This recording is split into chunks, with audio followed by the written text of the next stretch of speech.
Bienvenido a Palabra de Gracia, una transmisión de mensajes de libertad y esperanza. Creemos que la gracia del Evangelio de Cristo, tal y como este es presentado en la Palabra de Dios, es lo único que puede dar verdadera libertad de la culpa y condenación del pecado en medio de un mundo en decadencia. En esta ocasión escucharemos el mensaje El llanto del rey, por el pastor Sugel Michelén. Jesús es un rey que llora. En toda la historia, nunca ha habido un soberano que combine, como Él lo hace, tanta autoridad y tanta ternura al mismo tiempo. Infinitamente poderoso, sensiblemente compasivo. Juan lo describe en el capítulo 5 del libro de Apocalipsis como el león de la tribu de Judá, la raíz de David, que ha vencido, y como un cordero que fue inmolado. Él posee la fiereza de un león y la inocencia y ternura de un cordero. Y es esa combinación inigualable que hace a Jesús inigualable, la que encontramos en este pasaje de Lucas 19 que vamos a estar considerando. Y hay dos aspectos aquí que yo quiero que ustedes vean. Por un lado, la soberanía de Jesús, y por el otro lado, el corazón quebrantado de Jesús. Veamos en primer lugar su soberanía. Hay varios elementos en esta historia que resaltan la realidad de que Jesús es Rey de reyes y Señor de señores. Vean conmigo los versículos 28 al 31 de Lucas 19. Habiendo dicho esto, iba adelante subiendo hacia Jerusalén. Y aconteció que cuando se acercó a Betfagé y a Betania, cerca del monte que se llama de los Olivos, envió a dos de los discípulos diciendo: id a la aldea que está enfrente, en la cual al entrar encontraréis un pollino atado, sobre el cual nunca se ha montado nadie. Desatadlo y traedlo. Y si alguien os pregunta por qué lo desatáis, de esta manera hablaréis: porque el Señor lo necesita. El Señor se está dirigiendo hacia la ciudad de Jerusalén desde Jericó, rodeado de sus discípulos, de una gran multitud. Y cuando se encontraban a unos 3 kilómetros de la ciudad de Jerusalén, cerca de Betfagé y de Betania, la ciudad donde vivían Lázaro, Marta y María, Jesús pide a 2 discípulos que vayan a la aldea de enfrente a buscar un burro joven, un pollino, que nadie había montado jamás, y que iban a encontrar a la entrada de la aldea. Ellos debían desatar el pollino y llevárselo a Jesús. Y si alguien les preguntaba por qué estaban haciendo eso, debían responder: porque el Señor lo necesita. Hermanos, ¿cómo sabía Jesús que ellos iban a encontrar ese pollino allí? ¿Cómo sabía Jesús que nunca nadie lo había montado antes? ¿Y cómo sabía Jesús que sus dueños iban a ceder al burrito? Era imposible que Jesús supiera todo esto si él hubiera sido un hombre común y corriente. Pero resulta que Jesús es el Dios encarnado, y él no solo sabe dónde se encuentra cada burro y cada pollino del planeta, sino que tiene derecho a disponer de cada uno como le plazca. Él lo sabe todo, lo controla todo, porque es el dueño de todo. Él es el rey. Versículo 32. Entonces los enviados fueron y lo encontraron como él les había dicho. Y mientras desataban el pollino, sus dueños les dijeron: ¿por qué desatáis el pollino? Y ellos respondieron: porque el Señor lo necesita. El pollino tenía dueño.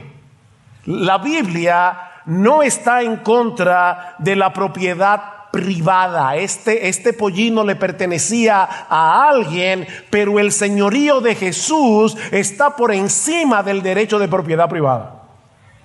Por eso noten que no dice porque Jesús lo necesita, sino porque el Señor lo necesita. Porque en última instancia Él es el dueño absoluto de todo cuanto existe. Mi hermano, todo lo que tú tienes te pertenece, es tuyo. Pero nunca olvides que tú le perteneces entero a Jesús. Fuiste comprado por precio, dice Pablo en 1 Corintios capítulo 6, versículo 20, y por lo tanto, el propósito de tu vida es glorificar a Jesús con todo lo que eres y con todo lo que tienes. De paso, cuando leo este pasaje, me pongo en el lugar de los discípulos, porque el mandato que le dieron es un tanto incómodo. Vayan a la ciudad, desaten al burrito y tráiganmelo, sin pedir permiso, porque si alguien les pregunta, un mandato incómodo. Pero Él también tiene autoridad para ordenarnos lo que quiera. Y nosotros debemos obedecer por más incómodo que resulte el mandamiento. Mi hermano, no seas como el apóstol Pedro, que en Hechos capítulo 10 el Señor le baja un lienzo lleno de animales inmundos y le dice: Pedro, mata y come. Y él le dice: de ninguna manera, Señor. Hay un problema ahí. En una misma oración no pueden estar estas dos frases: de ninguna manera, Señor. Si Él es Señor, no le digas que no, siempre tienes que decirle que sí, porque Él es el Señor. Mis hermanos, Jesús es el Señor. Cuando nosotros colocamos la palabra Señor, ya todo lo que sigue sí, Señor. Él es el Señor. Ahora, ¿por qué Jesús necesitaba este pollino para entrar en Jerusalén? ¿Por qué no entró caminando como había hecho tantas veces?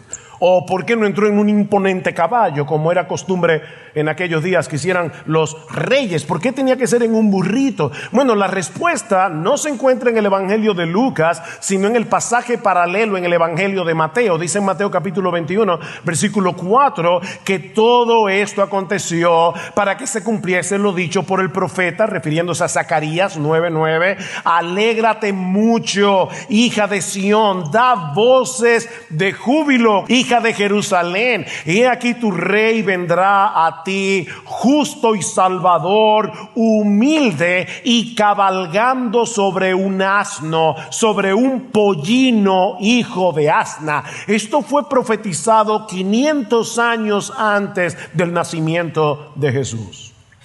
El Salvador no entraría en Jerusalén montado en un caballo imponente para aplastar al romano opresor, como muchos de ellos esperaban que él hiciera, sino en un pollino de asna, como alguien que viene en son de paz, no en son de guerra. Versículo 38, bendito el Rey que viene en el nombre del Señor, paz en el cielo. Él es el Rey de paz. Versículo 42, si tú también hubieras sabido en este día lo que conduce a la paz.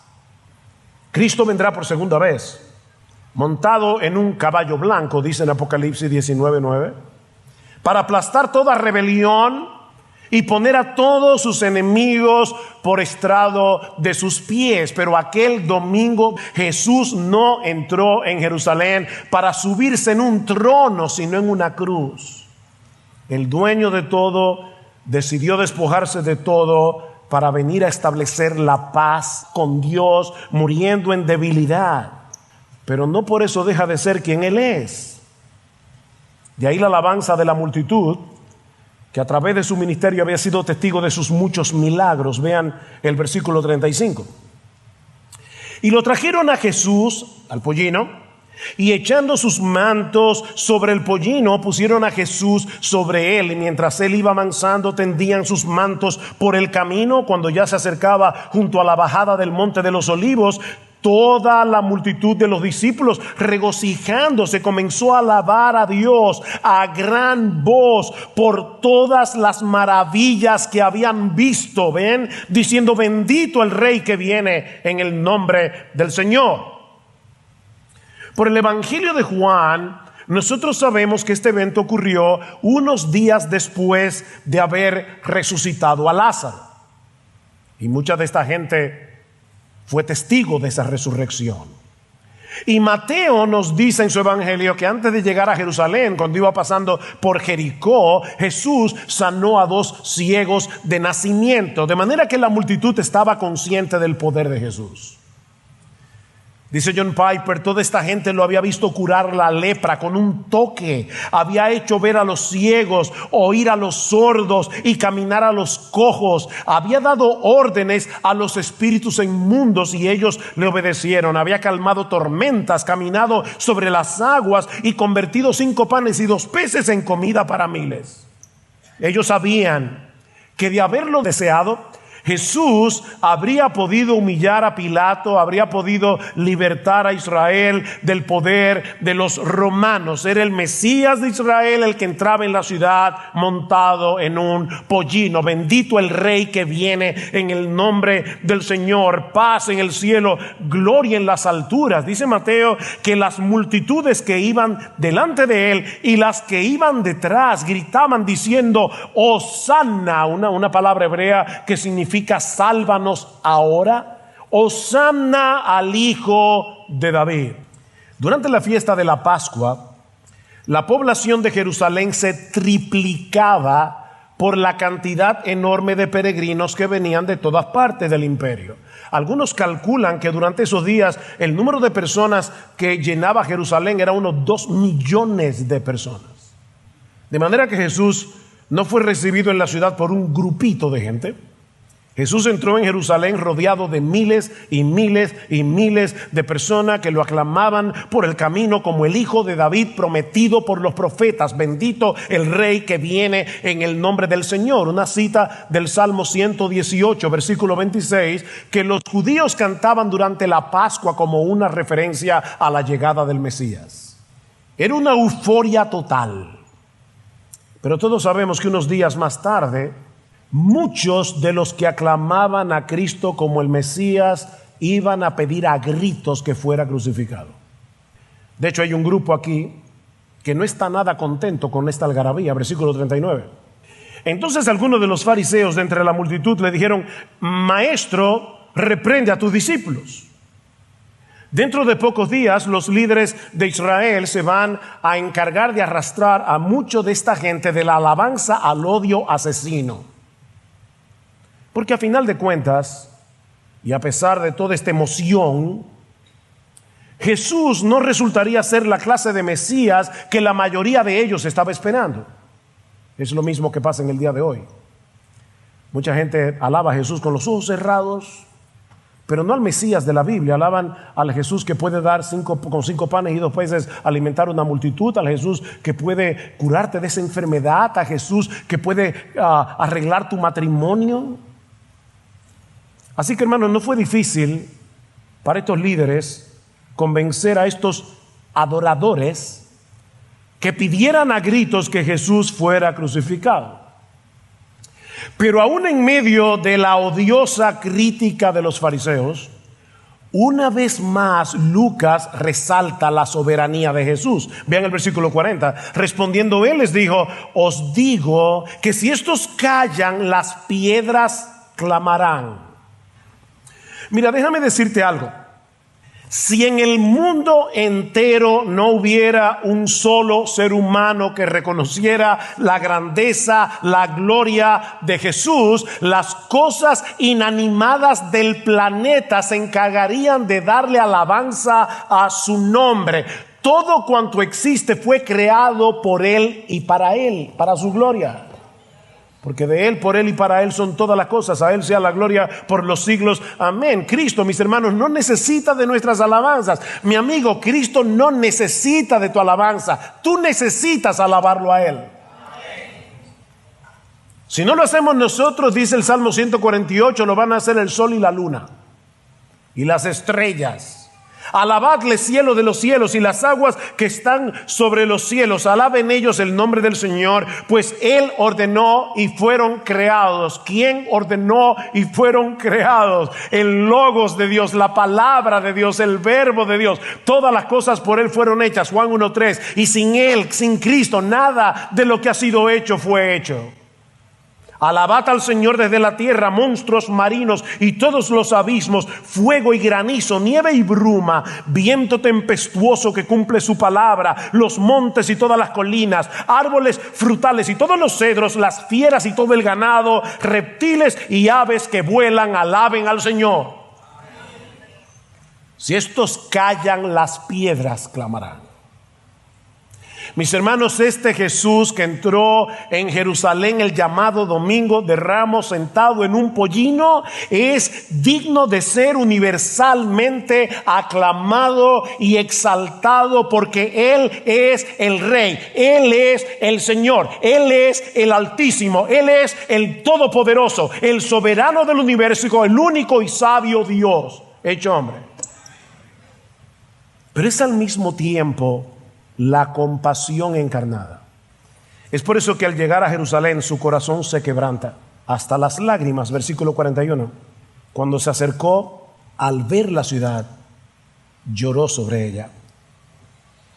Lo que nos lleva a la segunda escena de este relato, ya hemos visto la soberanía de Jesús. Veamos ahora en segundo lugar el corazón quebrantado de Jesús. Mis hermanos, este no es un llanto de impotencia. No fue que al escuchar las críticas de los fariseos, Jesús hubiera caído en cuenta que sería rechazado por su nación.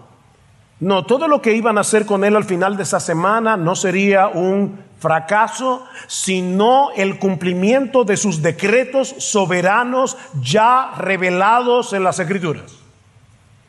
Vayan conmigo a Lucas 18, versículo 31. Tomando aparte a los 12, Jesús les dijo: mirad, subimos a Jerusalén y se cumplirán todas las cosas que están escritas por medio de los profetas acerca del Hijo del Hombre, pues será entregado a los gentiles y será objeto de burla, afrentado y escupido, y después de azotarle le matarán y al tercer día resucitará. Él no solo sabe en su omnisciencia lo que está a punto de suceder, es que así fue decretado y así fue revelado en las Escrituras. ¿Vieron? Se cumplirán todas las cosas que están escritas por medio de los profetas.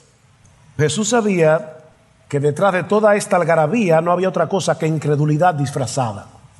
Él sabía lo que va a suceder al final de esa semana.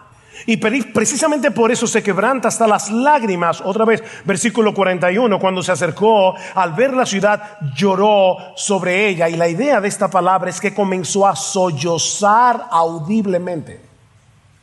Cristo lloró por la incredulidad de esta gente. A pesar de sus aclamaciones, tenían el corazón endurecido.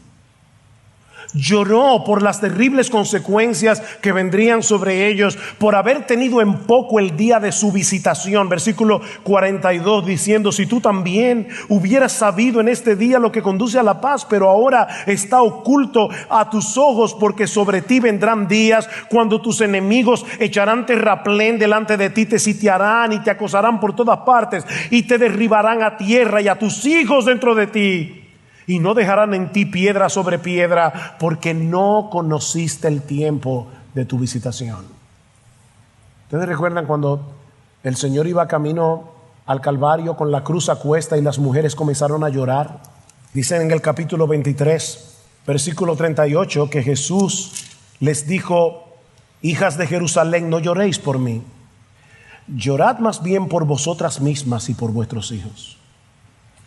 Unos 40 años más tarde, en el año 70 después de Cristo, el general Tito Vespasiano sitió la ciudad de Jerusalén en plena fiesta de la Pascua, llena de gente, para que nadie pudiera entrar ni salir. Durante varios meses cortaron todo suministro de alimento. De eso, el historiador Flavio Josefo, que estaba en Jerusalén en el momento del asedio, dice que los judíos tenían que comerse la piel de las correas y de sus sandalias. No tenían nada que comer hasta que en el mes de septiembre de ese año los romanos entraron en Jerusalén, destruyeron la ciudad y destruyeron el templo. No dejaron piedra sobre piedra.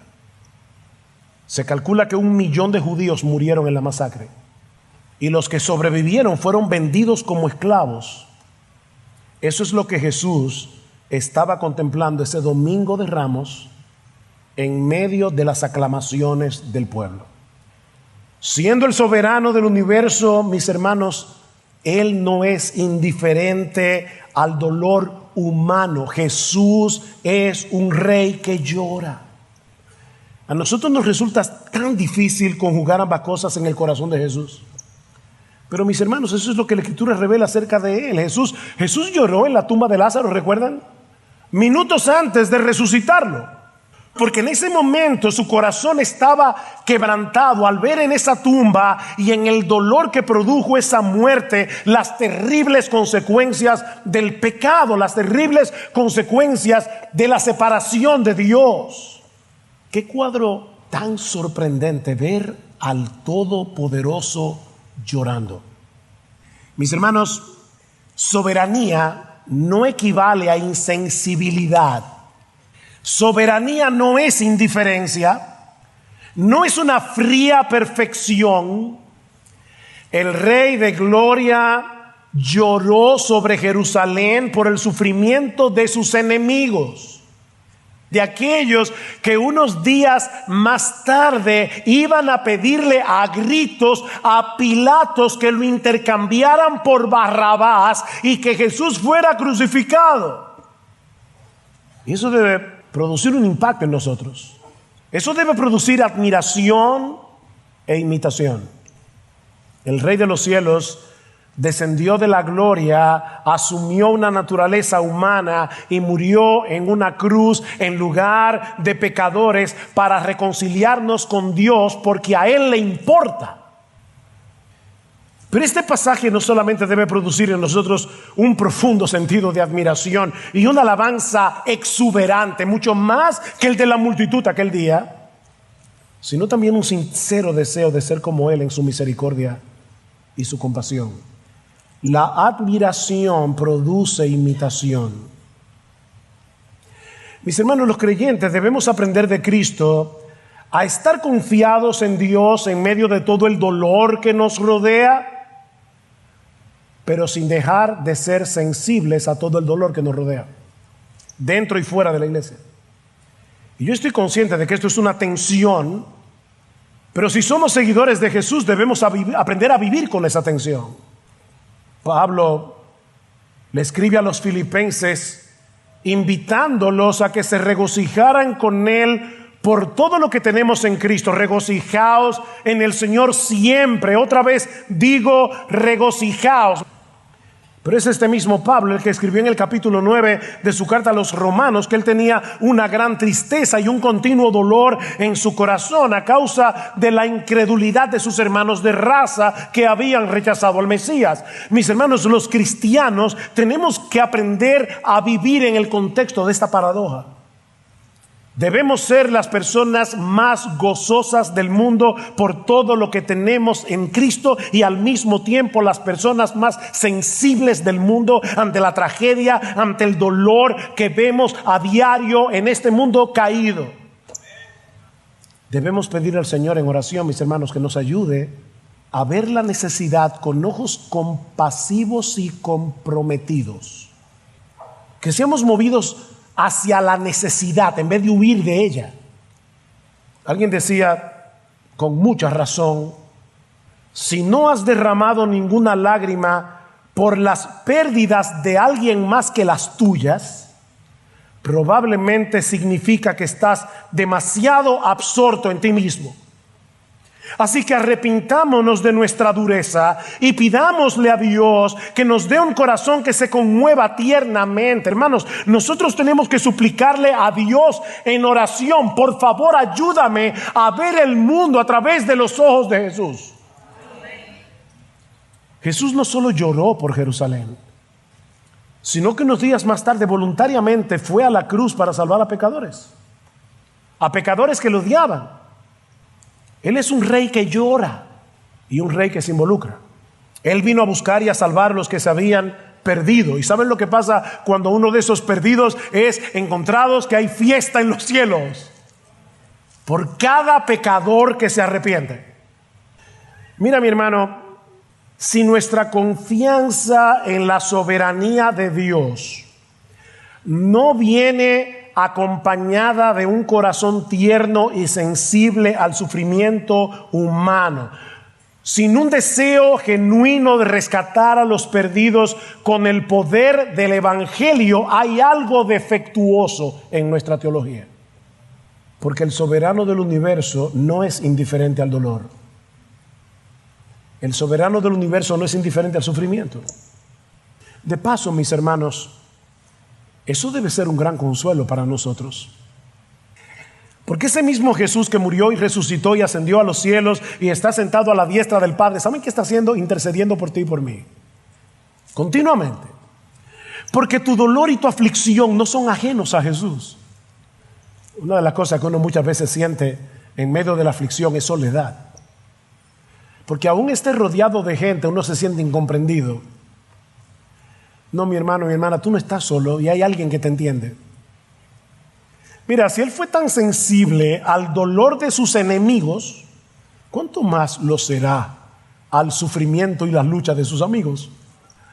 Dice en Hebreos 4:15 que no tenemos en los cielos un sumo sacerdote que no pueda compadecerse de nuestras debilidades, sino uno que fue tentado en todo según nuestra semejanza, pero sin pecado, uno que se compadece.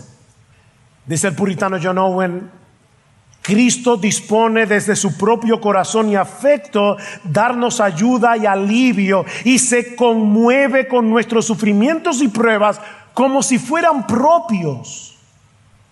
Anímate, mi hermano, porque Él no está lejos de ti cuando sufres. Su corazón está demasiado unido al tuyo, dice alguien. Su corazón está demasiado unido al tuyo. Y si tú estás aquí sin Cristo en esta mañana, yo te ruego que tú medites hoy en la soberanía y las lágrimas de Jesús. Porque sigue siendo una desgracia rechazar a ese rey que murió por pecadores. Mi amigo, no cometas el error irreparable de tener en poco el día de tu visitación. Este es el día de tu visitación. Hoy es el día de tu visitación, porque ahora, en este tiempo, Dios vino a ti por medio de su palabra predicada para ofrecerte perdón y vida eterna en Cristo por medio de la fe. Mi amigo, hoy es el día de tu visitación. El día para arrepentirse es hoy, no es mañana. Ven a Cristo, mi amigo, y ven ahora. Cuando todavía tienes acceso al trono de la gracia, cuando todavía Dios por su palabra te da la seguridad de que serás recibido con gracia por el Rey de Reyes, por el Señor de Señores, que hoy te invita a venir a Él por medio de la fe. Ven a Cristo y ven ahora. Gracias por escuchar su espacio Palabra de Gracia.